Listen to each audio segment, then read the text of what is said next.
4th Duke of Bavaria, he is probably going to turn over in his grave when he sees this recipe. Because it is not brewed nach deutschen Reinheitsgebot. It is quite the opposite. It's not Rhine, it's totally bonkers. Not only does it have fruit in it and spices, I'm also going to acidify it to counterbalance for all the sweetness I'm going to put in there. And I'm totally going to cheat. You know, I'm going to add the lactic acid instead of making it a kettle sour. Although, you know, this beer is really better when you make it a kettle sour. But in this case, I'm going to cheat. On the festivals, I got some comments by people that drank it and said, well, would you still call this a beer, you know? And yeah, I would totally call this a beer. You know, it's still made with malt, it still has hops in it. It's still fermented with an ale yeast. So yeah, it is a beer, but it is a real dessert beer. It's thick, it's sweet and sour, very fruity. So I'm going to add a little bit more sugar, well, quite a bit of sugar to pump up the alcohol content, because then it's a real dessert and you're satisfied with just a small glass, because especially with the lactose, it is kind of heavy on the stomach. This beer, by the way, had a fantastic label. I had a label that I was really pleased with. But I have to credit Joel for that. He's a blacksmith. He makes all these wonderful battle axes and swords and knives. You know, he folds this metal, you know, it's like a Damascus steel.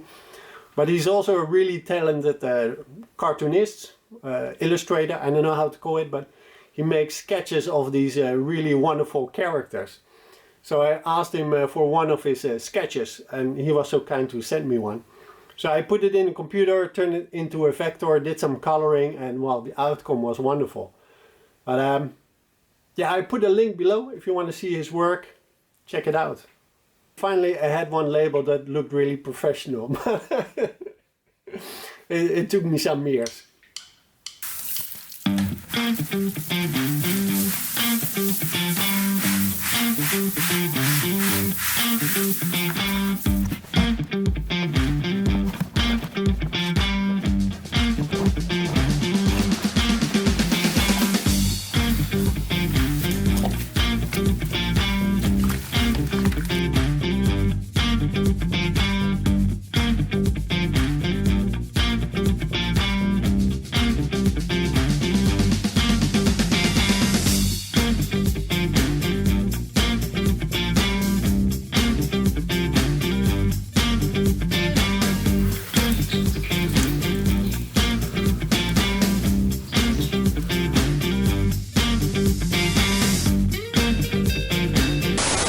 Okay, I want to stop you for a minute because I really had a hard time filtering with this basket, this grain basket.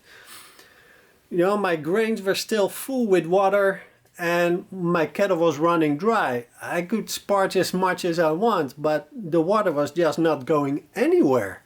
And I think it's because, well, the holes of this mesh that the basket is made out of, I think they are just too small.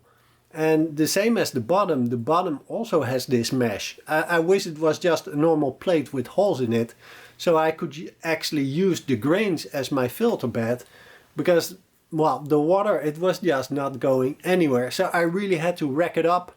I really had to, you know, stir it while there was a lot of water inside the basket. And, well, that's why my wort was so cloudy.